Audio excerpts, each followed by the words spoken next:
Hello friends, welcome है आपका रहस्य खुलने दो चैनल पर। और आज हम देखने जा रहे हैं एक भूतिया डरावनी कहानी, कब्रिस्तान का पिशाच। रात के 10 बजे ऑफिस से लौटते वक्त निखिल अपने करीबी दोस्त रॉबर्ट की कब्र पर फूल चढ़ाने कब्रिस्तान पहुंचा। कब्रिस्तान के सामने अपनी कार पार्क करके उसने कब्रिस्तान पर एक नज़र डाली। रात के वक्त पूरी तरह सुनसान था, इतना कि हवा के झोंके से पेड़ से गिरने वाली पत्तों की आवाज़ भी उसे साफ सुनाई दे रही थी। उसने यहाँ कब्रिस्तान में जाकर अपने साथ लाए हुए ऑर्किड के फूल रॉबर्ट की कब्र पर रख दिए और 2 मिनट मौन करते हुए खड़ा रहा।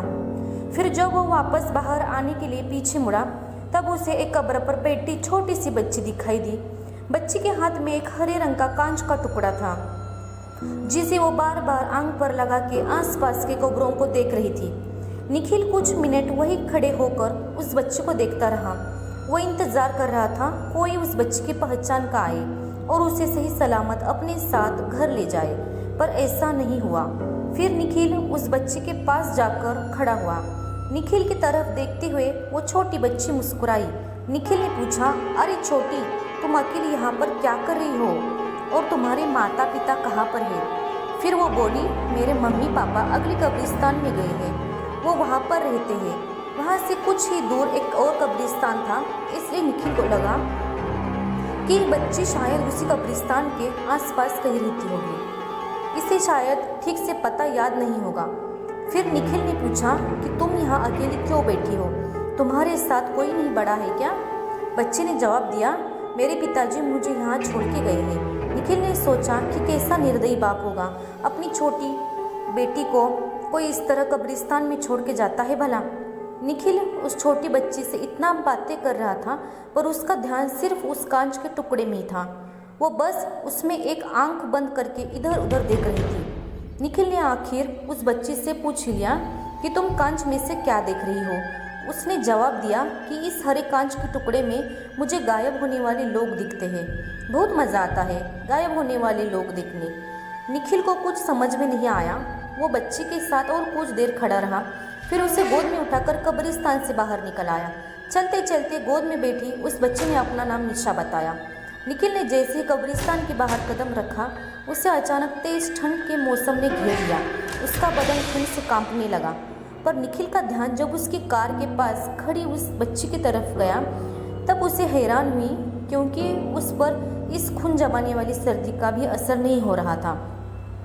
उस वक्त निशा कांच के टुकड़ों में से निखिल की तरफ ही देख रही थी। तभी उसके चेहरे के हाव भाव अचानक से बदलने लगे। वो बोली, अंकल, आपके पीछे से कोई है। निखिल ने पीछे मुड़कर देखा तो उसे कोई भी नहीं दिखाई दिया। उसे लगा कि निशा शायद मजाक कर रही होगी। फिर वो बोला, निशा बेटा, चलो गाड़ी में बैठो, मैं तुम्हारे घर छोड़ देता हूँ। उसी वक्त निशा बोली, अंकल, आप भी कांच से गायब होने वाले लोगों को देखो ना। निखिल बोला, मैं बाद में देखूंगा, बस तुम अब कार में बैठो। पर बच्ची ने जिद पकड़ ली कि अभी के अभी देखना ही होगा। उसकी जिद पर निखिल ने जब वो कांच का टुकड़ा अपनी आंख के सामने लाया तब दहशत से भरी उसकी आंखें फटी पड़ी, क्योंकि उस कांच में से जब निखिल ने कब्रिस्तान की तरफ देखा तो उसे वो दिखाई दिया जिसे कोई भी आम इंसान अपनी खुली आंखों से नहीं देख पाता। उसे दिखा कि अभी भी कब्रिस्तान सुनसान था।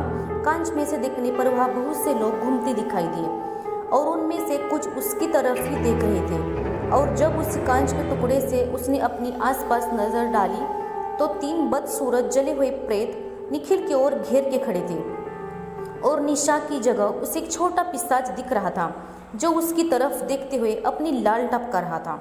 ये सब कुछ उसने कुछ ही सेकेंड्स में देखा था। वो अपने साथ गोद में किसको उठा लाया है, ये सोचकर वह डर से अधमरा हो गया। उसने तुरंत कांच फेंक दिया और भागने के लिए कार का दरवाज़ा खोलने लगा। तभी उसे खी खी ऐसी शैतानी हंसी सुनाई दी और अगले ही पल पूरे कब्रिस्तान ने निखिल की दर्द भरी चीख सुनी, क्योंकि वो छोटा पिशाच निखिल की पीठ पर बैठा हुआ था और अपने नुकीले दांत उसने निखिल की गर्दन में 2 इंच अंदर घुसाए हुए थे और बड़ी चाव से खून चूस रहा था। जब निखिल के शरीर का खून खत्म हुआ तब वो निष्प्राण होकर ज़मीन पर गिर पड़ा। फिर कब्रिस्तान से निकले चुड़ैल और प्रेतों ने उसके शरीर का मांस नोच नोच कर खाया और अपनी भूख मिटाई। दोस्तों कैसी लगी डरावनी कहानी हमें कमेंट करके ज़रूर बताइएगा। हमारे चैनल को लाइक, सब्सक्राइब और शेयर भी करिएगा। फिर मिलते हैं और एक नई डरावनी कहानी के साथ अगले वीडियो में।